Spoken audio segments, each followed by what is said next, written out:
got kids who kill each other, who got kids who kill each other, who got kids who kill each other. So this is where we are now. We are here in a world that's different from the world God created. And also I've met many people who said, I cannot believe in God because so much bad is happening. Read the Bible, it's just going to be worse. Because this world's God is Satan. We have fallen and we are divided from God. And the problem is sin. But we don't understand sin. Why? Because if I'm here and should compare myself to people around me, look, I'm not so bad. I'm like him and her. And hey, he's worse than me. Hey, I'm not like him. So we are standing here in this world and compare ourselves to people around us and think we are okay. But what if we compare ourselves to God or to man before sin? Suddenly we will get a totally different standard. Sin, we have to talk about that.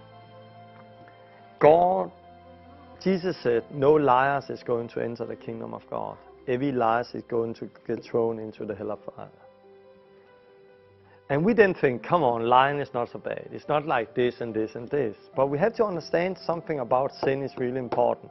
It's not so much what you and me and other people have done. It's also who we have done it against.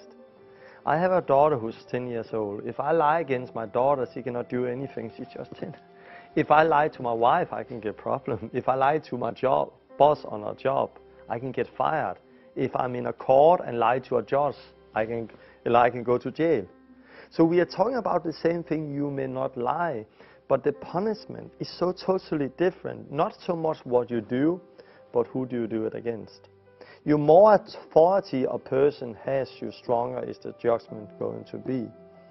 So, and the Bible says when we have lied against God, Him who gave us life, air to breathe, our mouth to speak, to worship Him. And we have misused what He had given us against Him. And Jesus do not only judge us out of what we do, but also our heart's desire. The Bible said, Jesus said, you will not murder. But I tell you, anybody who hath hate in your heart already a murder. You will not do idolatry. But everybody who hath looked with lust on somebody have already done it in your heart.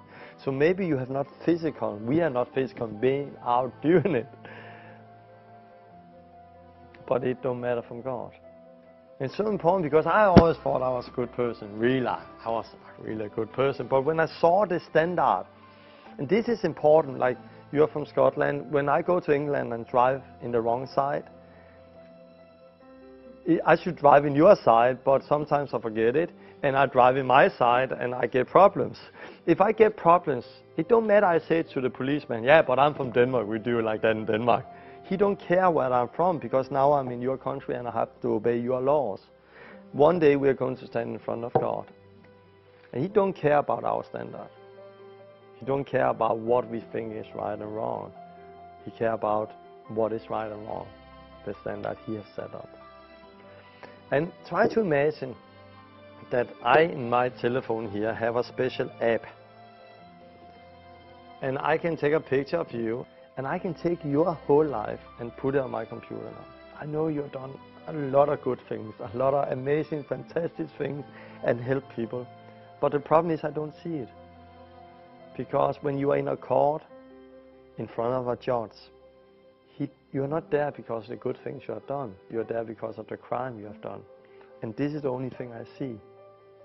And I put your life in my computer.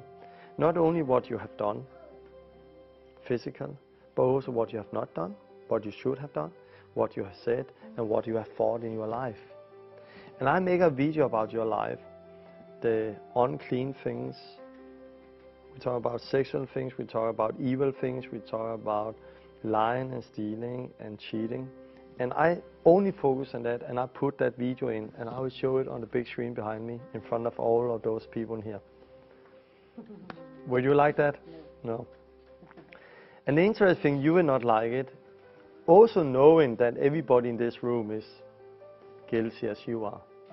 But you will be ashamed in front of those people here. Anybody will like it? No. There is nobody here. I will not like it either.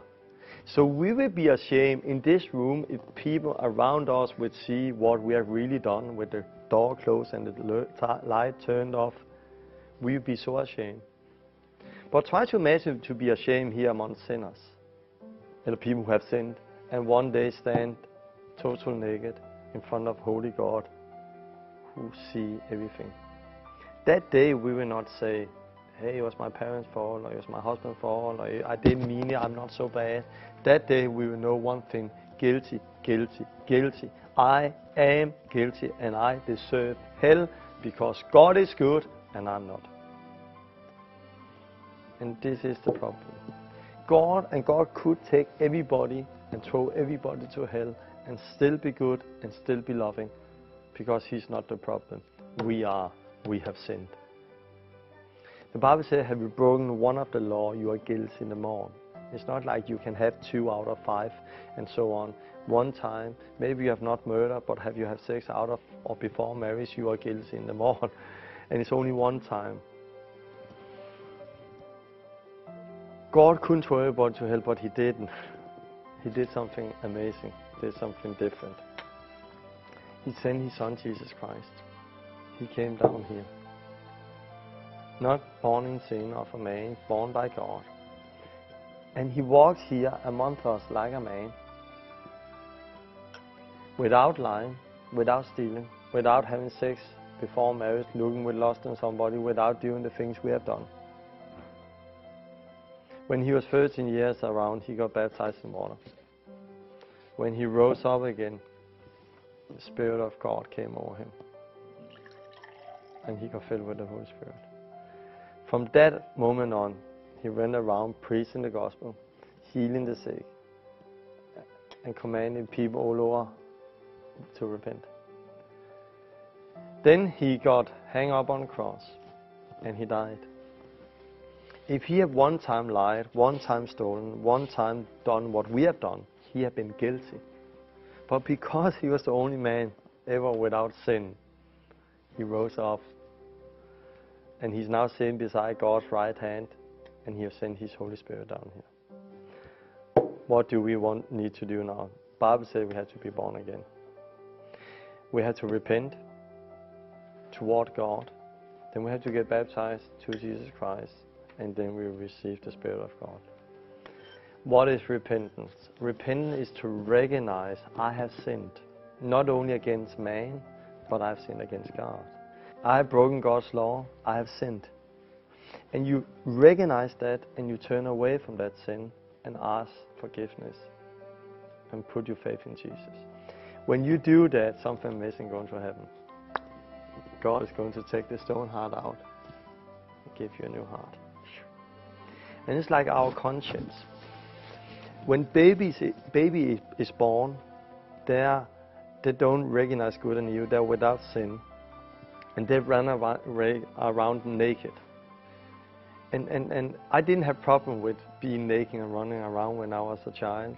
My daughter, Simone, she's 10 now.